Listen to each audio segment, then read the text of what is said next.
حضرت محمد صلی اللہ علیہ وآلہ وسلم کا ارشاد ہے، جو عورت ننگے سر بے پردہ گھر سے باہر جائے تو اس عورت کے ساتھ 4 آدمی جہنم میں جائیں گے۔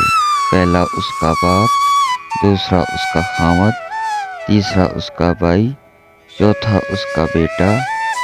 اس حدیث کو اتنا ممکن ہے ہر مسلمان عورت اور مرد تک پہنچائیں۔ حضرت حسین رضی اللہ تعالیٰ عنہ نے فرمایا، عورت کا پردہ کرنا شہید کے خون سے بھی افضل ہے۔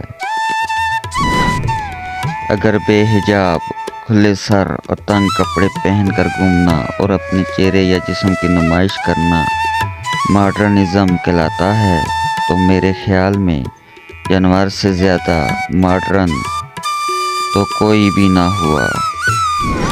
بے پردہ عورت کی شرعی حیثیت: اللہ اس عورت کی نماز قبول نہیں کرتا جو بالغ ہونے کے بعد بھی پردہ نہیں کرتی۔ 10 گناہگار عورتیں۔ نمبر 1، بے پردہ عورت۔ نمبر 2، تیز زبان والی عورت۔ نمبر 3، ہر وقت موت مانگنے والی عورت۔ نمبر 4، دین کا مذاق اڑانے والی۔ نمبر 5، چغل خور عورت۔ نمبر 6، احسان جتلانے والی۔ نمبر 7، شوہر کی نافرمان۔ نمبر 8، غیبت کرنے والی۔ نمبر 9، بال کھلے کر کے چلنے والی۔ اور نمبر 10، بغیر ضرورت کے گھر سے باہر نکلنے والی عورت۔